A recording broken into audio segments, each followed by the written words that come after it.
আমার নাম মোহাম্মদ মিঠু আলী। বাড়ি হলো রাজশাহী জেলা বাগা থানা, বাগা পৌরসভা, 5 নম্বর ওয়ার্ড। আপনি রাজশাহী থেকে আসছেন? জি, আমি রাজশাহী থেকে আসছি। এই খেজুরের রস আপনি সংগ্রহ করেন? জি, আমি খেজুরের রস সংগ্রহ করি, খেজুরের রস দিয়ে গুড় বানাই, লালি বানাই, এগুলো বেশি। দিনে আমরা এখানে 3 জন আছি, 3 জন মেলে মনে করেন হলো 200-250 লিটার আমাদের রস হয়। সেটা জাল দিয়ে মনে করেন হলো 40, 50, 60 কেজি আমাদের গুড় হয়, সেটা আমরা বেশি। এখানে আমি দীর্ঘ 19 বছর থেকে আমি এখানে হলো রস লাগাই। আল্লাহর রহমতে এখানে আমার কোনো পাবলিক বা মানুষ আমাদের এখানে সমস্যা না। আর তার থেকে বড় কথা হচ্ছে, এখানে মনে করেন আমি 19 বছর থেকে এখানে আসছি, তো এখানে আমাকে সবাই ভালোবাসে, সবাই চিনে জানে। এটা শহরের, বগুড়া শহরের মনে করেন হলো সবাই, মানে 100 লোক থাকলে আমাকে মনে করেন 60 জন আমাকে চিনেই। চলমান প্রক্রিয়া আমার গুড় বানানোর পর আমার এখানে গুড় বিক্রি হয়, তারপর রাজা বাজার, কত্তালি বাজার আমার পাইকারি বা দোকান আছে, ওরা এসে নিয়ে যায় বা আমি যা দিয়ে আসি। গ্রীষ্ম মৌসুমে আপনি গ্রীষ্ম মৌসুমে আমরা তো এখানে থাকি না, আমি থাকি বাসায়।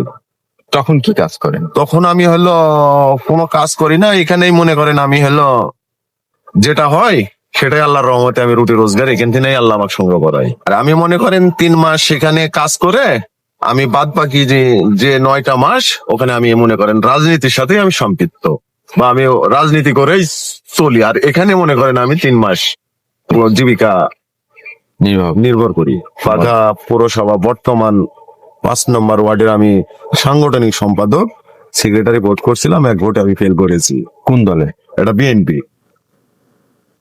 আর 2009 সালে আমি এখানে আসছি মনে করেন, সেটা হলো ওই আওয়ামী লীগের টাইমে আমি ওখানে এলাকায় থাকতে পারিনি। আল্লাহর রহমতে যে আমি একটা জায়গা পাইছি 19 বছর থেকে, সেটা হলো জিয়ার রহমানের দেশে, যে আমি এলো রস লাগা 19টি বছর এখন পর্যন্ত খাচ্ছি, এই আল্লাহর কাছে শুকরিয়া। মানে ভাইরাস বলতে গেলে আসলে আমি বগুড়াতে আমি দেখেছি, আমি রস তো বেশি, প্রায় মনে করেন আমি 40-50 কেজি করে প্রতিদিনই রস বেশি। প্রায় মানুষই তো আমার শহরের আশপাশের লোক খাই। কোনোদিন আমি দেখলাম না আমাদের রস খায় কারো ভাইরাস হলো, কে মেডিকেলে গেল। তবে হ্যাঁ, ভাইরাসের কথা আমি শুনি, কিন্তু আমাদের বগুড়ার আশপাশের যে লোকের ভাইরাস হলো এরমটা কিন্তু আমি কোনোদিন শুনিনি। রস, খেজুরের রসটা কাঁচা বেশি, তখন আমরা রসটা নেট দিয়ে ঢেকি। আর এই বছর তো আমি গুড় করতেছি, ঢাকার মনে করেন কোনো প্রয়োজন নাই, যেহেতু রস এখানে জ্বালানি হচ্ছে। হ্যাঁ, অবশ্যই আগুনের কাছে তো কিছুই থাকে না, এটা তো ভাইরাস থাকবেই না আগুনের কাছে, ভাইরাস কেটে যাবে। আর এটা তো রস হবে না, এটা হবে গুড় আর লালি হবে, এখানে ভাইরাসের কোনো অপশনই নাই। এটা তো অনেক কষ্টের কাজ। জি। এই যে আপনি রস পাকতেছে রাতের বেলা, জি ঠান্ডা শীতের মধ্যে, তো এত কাজ থাকতে আপনি এই কাজটি কেন বেছে নিলেন? এটা মনে করেন আমার বাবা করতো, নাম্বার 1। আর 2 নম্বর কথা, তো আমি 2009 সালে আমি বগুড়ায় আসছি। ও তখন মনে করেন আমি বিএনপি করতাম, বিএনপি করার কারণে আমার ওখানে কেস কাছারি হওয়ার জন্য আমি বাড়ি ছাড়া হয়ে বগুড়াতে আসি। বগুড়াতে এসে আমার এক মামাতো ভাইয়ের মারিফতে এই খেজুরের গাছ ফলা থাকার মাধ্যম দিয়ে আমার এখানে কাজ শুরু হয়। আজকে এখনো এখানেই আমি আছি। সবচেয়ে বড় কথা, আমি একটা প্রতিবেদন দেখেছিলাম শহীদ জিয়ার রহমানের, সেটা খেজুর গাছ লাগানোর ব্যাপারে একটা প্রতিবেদন ছিল। সেই প্রতিবেদন আমি দেখার পরে কৃষি কাজের মধ্যে আপনার খেজুরের গাছের রস যে একটা কৃষি কাজের আপনার লাভজনক, এটা জিয়াউর রহমানের প্রতিবেদন আমি দেখেছিলাম।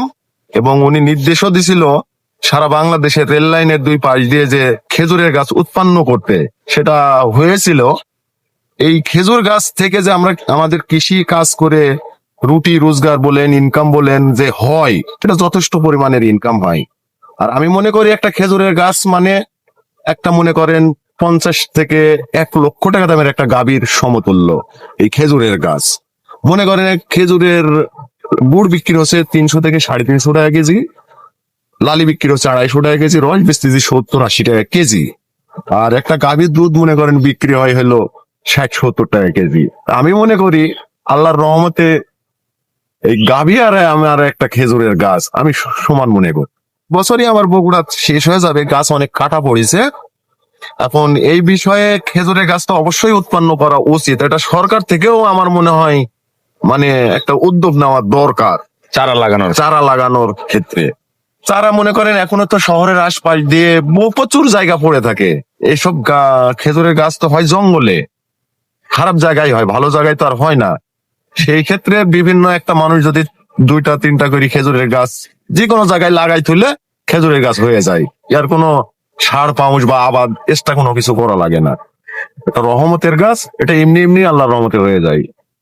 দর্শক মন্ডলী, মহান রব্বুল আলামিনের অপরূপ সৃষ্টি তার প্রকৃতি, আর এই প্রকৃতির অপরূপ সৌন্দর্য হচ্ছে এই খেজুর গাছের রস, অন্যতম একটি নিদর্শন।